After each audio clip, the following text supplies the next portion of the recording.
Peru, President Dina Boluarte announced early elections for April 2024 after heavy protests in the south of the country demanding the release of ousted President Pedro Castillo. Serbia's President Aleksandar Vučić denounced the role of the United States and the European Union in the tensions of the executive with the province of Kosovo. Israeli forces crimes continue in Palestine as the occupying forces killed a teenage girl.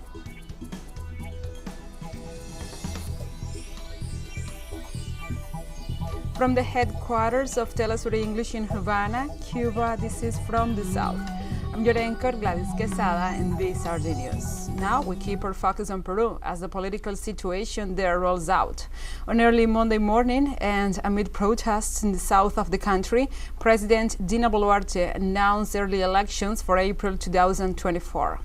In a message to the nation, in which she reported 2 deaths and more than 30 injured in the midst of the protests, President Boluarte declared a state of emergency in the areas where mass crowded demonstrations took place in rejection of her government and demanding the closing of the Congress. Initially, Boluarte said she will finish her term in July 2026. After the protests, however, she announced that she will send to Congress a bill to advance the general elections to April 2024. Since the former president Pedro Castillo was removed from office, citizens' discontent has been increasing in quantity and intensity. Over the last 24 hours, strong protests have also been registered in Lima and in the municipality of Chala, where some 2,000 people have blocked the Pan-American Highway.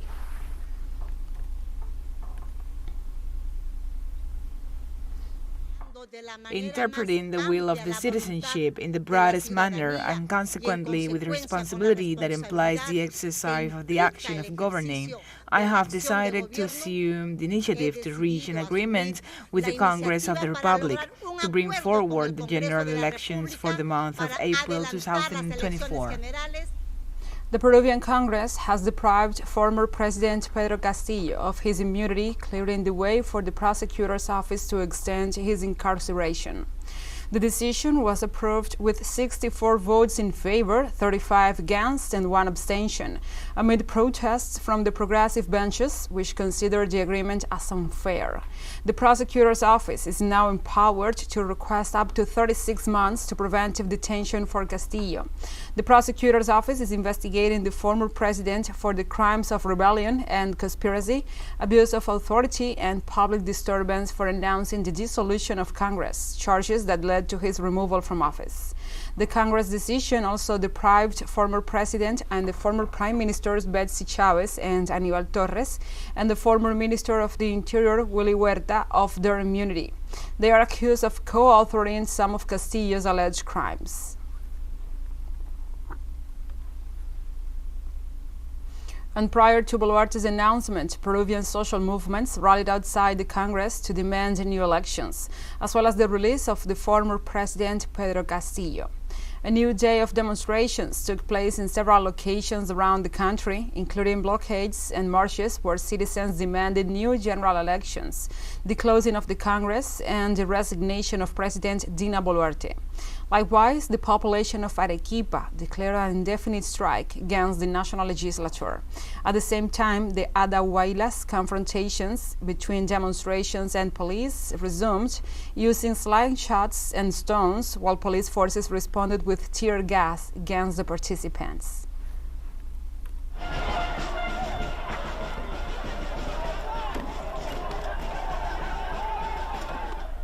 In Bolivia, international energy sales increased to more than $3 billion as a result of gas sales to Argentina and Brazil. Bolivian President Luis Arce highlighted that the state-owned company Bolivian Fiscal Oil Fields had revenues 49% higher than in 2021. The president emphasized that the additional resources presented more investment in social policies implemented to benefit the people. According to the Bolivian state-owned company, these resources contributed to all revenues in favor of governments, municipalities, the public university system, health coverage projects, education, housing, employment, among others.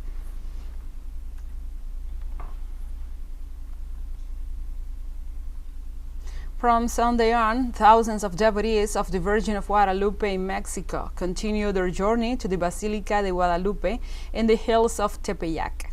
The faith of the Mexican people in La Lupita, as many call the Virgin of Guadalupe, puts to the test any human resistance. Some of them walk for days to Tepeyac, the place where the Virgin appeared to the Indian Juan Diego. Pilgrims of all ages and from different parts of the country make the journey trusting that their faith will improve their health, help the country, reduce violence, or bring back the disappeared.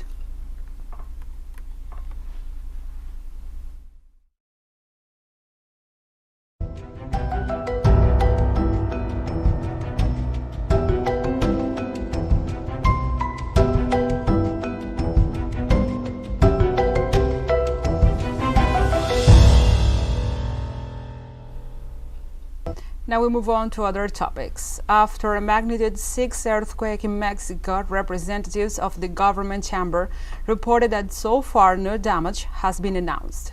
The epicenter of the earthquake was registered in the city of Tepac, a city in the state of Guerrero, slightly while the port of Acapulco, and on the coast it was felt even more intensely.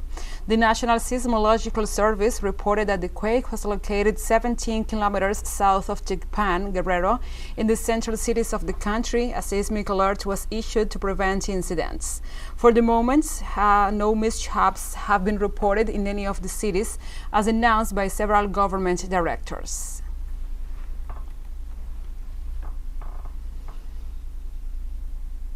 Guatemala's volcano, known as Volcán de Fuego, located between the departments of Escuintla, Chimaltenango, and Zacatepeques in the south of the country, recorded an increase in its activity.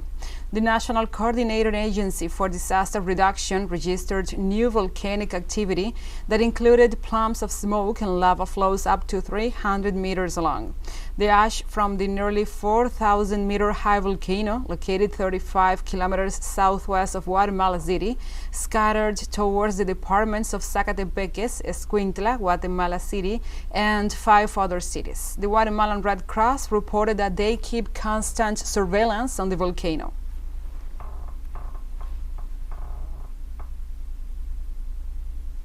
In Chile, authorities raised the green alert to yellow following volcano Lascar's eruptive pulse in the Antofagasta region. The regional director of the National Emergency Office of the Ministry of the Interior, Ricardo Munizaga, explained that the yellow alert was extended in San Pedro de Atacama, a municipality located in the province of El Loa, in order to create a security perimeter and prevent people from entering the volcano area. The perimeter will be maintained for 5 days, and depending on the conditions, it may be extended or not. The regional official assured that they will provide updates frequently.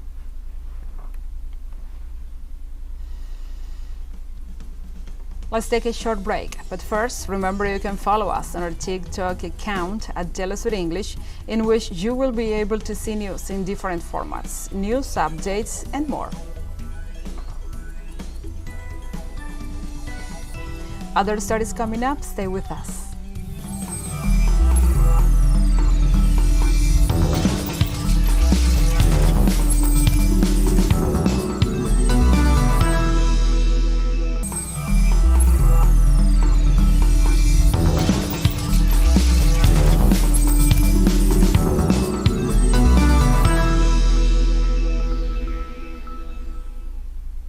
Welcome back. The President of Serbia, Aleksandar Vučić, denounced the role of the United States and the European Union in the tensions of the executive with the province of Kosovo and reiterates to continue efforts to preserve peace. At the end of an emergency meeting of the National Security Council, the Serbian president assured that the authorities of Kosovo and the United States violated international law by worsening the situation in the north of Kosovo. The president of Serbia assured that the country is concerned by the actions of the United States and its allies, which he said created a monster 23 years ago by provoking the conflict in Kosovo and proclaiming its independence unilaterally.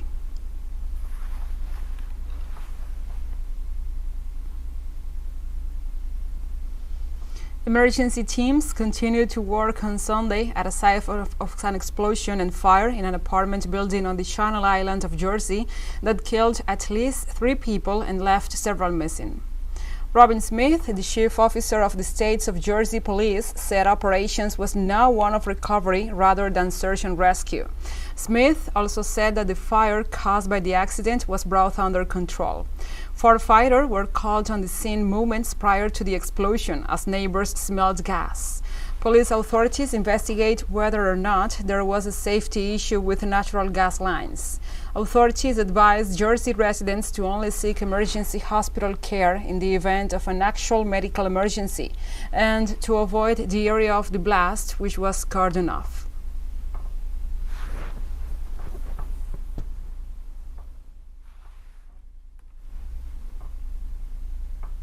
The European Council reached an agreement on a legislative package which will enable the bloc to help Ukraine financially throughout 2023. The amount to be lent will be 18 billion euros, and the loans will have a 10-year grace time. The proposal was adopted by the Council via a written procedure, and it will be submitted to the European Parliament for its possible adoption next week. Member States will cover the bulk of the interests cost via external assigned revenues. The guarantees for that borrowing will be provided either by the EU budget or by Member States. The aim of the package is to provide short-term financial relief, financing Ukraine's immediate needs, rehabilitation of critical infrastructure, and initial support towards sustainable reconstruction.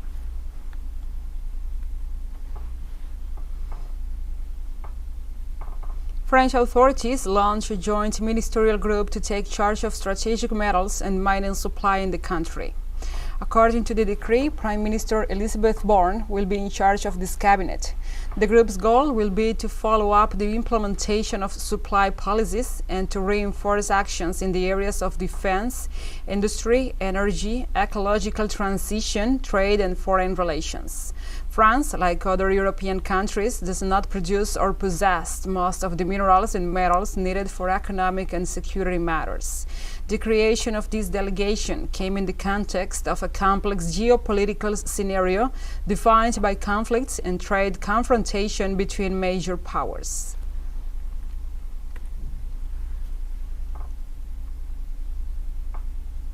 Spanish Prime Minister Pedro Sánchez promised that a new aid package to stop food prices from rising will be approved by the end of the year. Sánchez told a press conference that the third package of measures to mitigate the impact of the crisis derived from the conflict in Ukraine will be very ambitious, with new proposals and the extension of others already in force. The Prime Minister stressed that the government is currently analyzing how to better contain food prices, which are directly fueling inflation. According to official data, inflation in Spain has fallen by around 4 points in the last 4 months to 6.8% in November, mainly due to a slight reduction in fuel and energy prices. On the other hand, food continues to rise, and in October it stood at 15.4%, the highest level recorded in the country since 1994.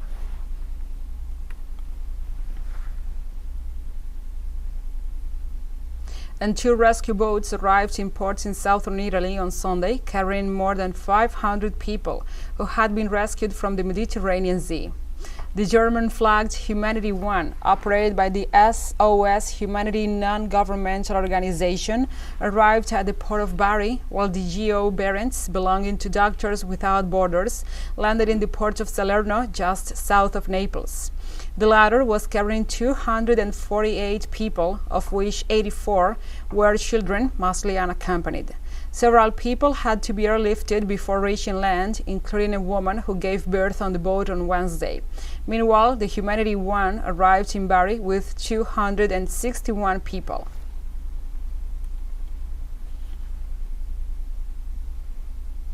And a Tokyo company aimed for the moon with its own private lander on Sunday, blasting off ADOB's SpaceX rocket with the United Arab Emirates' first lunar rover.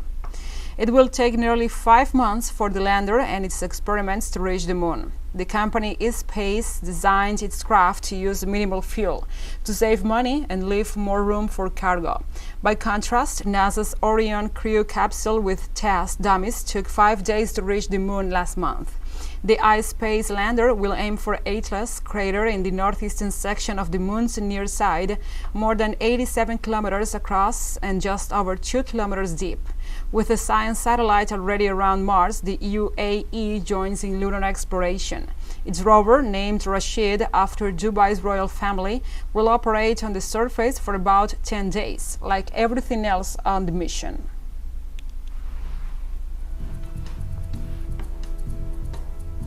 And we have more news coming up after a final short break, so stay with us.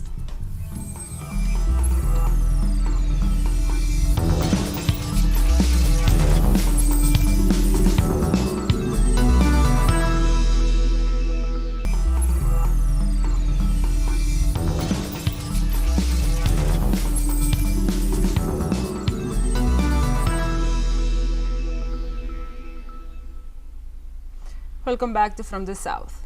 The deputy chairman of the Security Council of Russia, Dmitry Medvedev, announced on Sunday that the country was ramping up production of new generation weapons.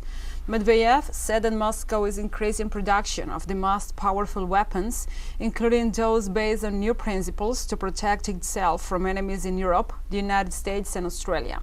The deputy chairman also said that his country's enemies were not only in Ukraine, but in Europe, North America, and a number of other places that pledged allegiance to the contemporary Nazis.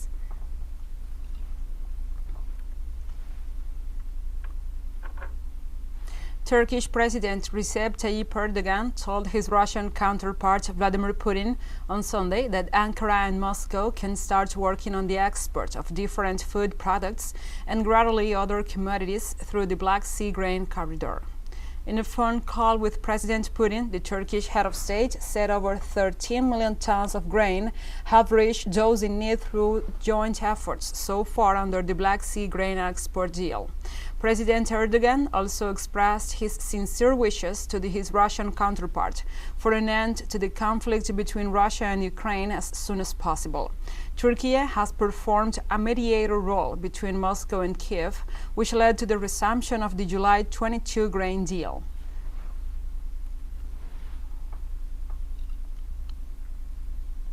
The Israeli army murdered a 15-year-old girl who was on the roof of her house on Sunday.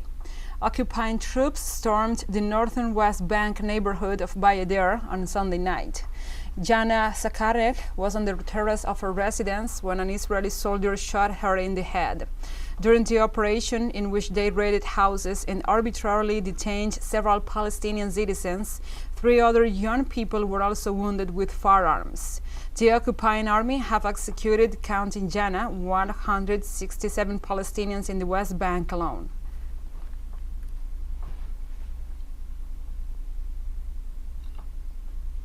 China's President Xi Jinping said he will work to make energy purchases in yuan instead of US dollars.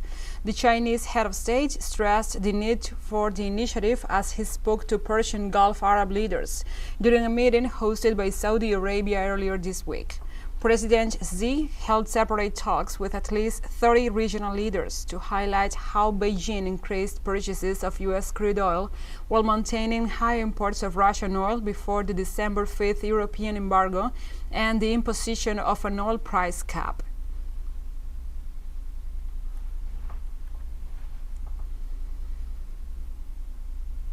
In South Africa, Cyril Ramaphosa's party meets next week to decide who will lead the country if the increasingly contested African National Congress wins the 2024 general election.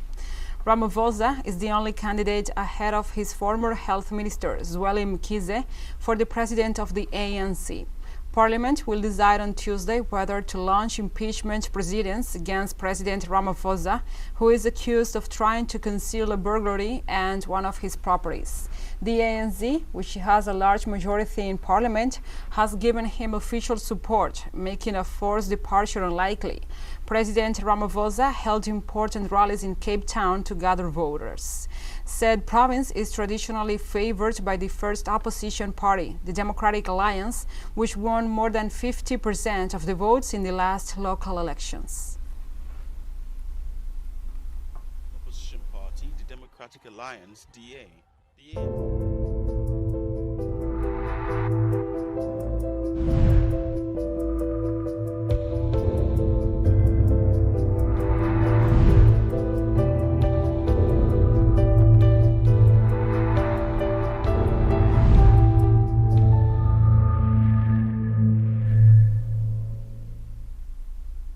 Now we move on to other topics. On Monday, China's government announced new adjustment of its anti-COVID-19 policies, as well as daily cases decline.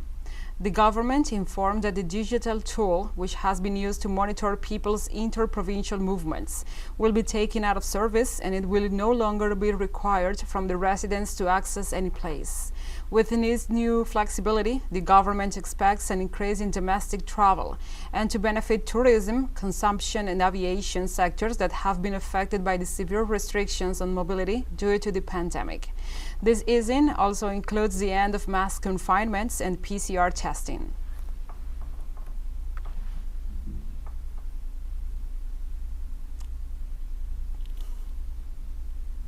And just as the hearts of millions of fans live the emotions of the Qatar 2022 World Cup, TeleSUR joins this sporting event with From the Field, a show that brings news, analysis, reviews, and more to our audience. Don't miss it. Our show airs 1 p.m. local time in Caracas and 12 p.m. New York. Remember, From the Field, only on TeleSUR.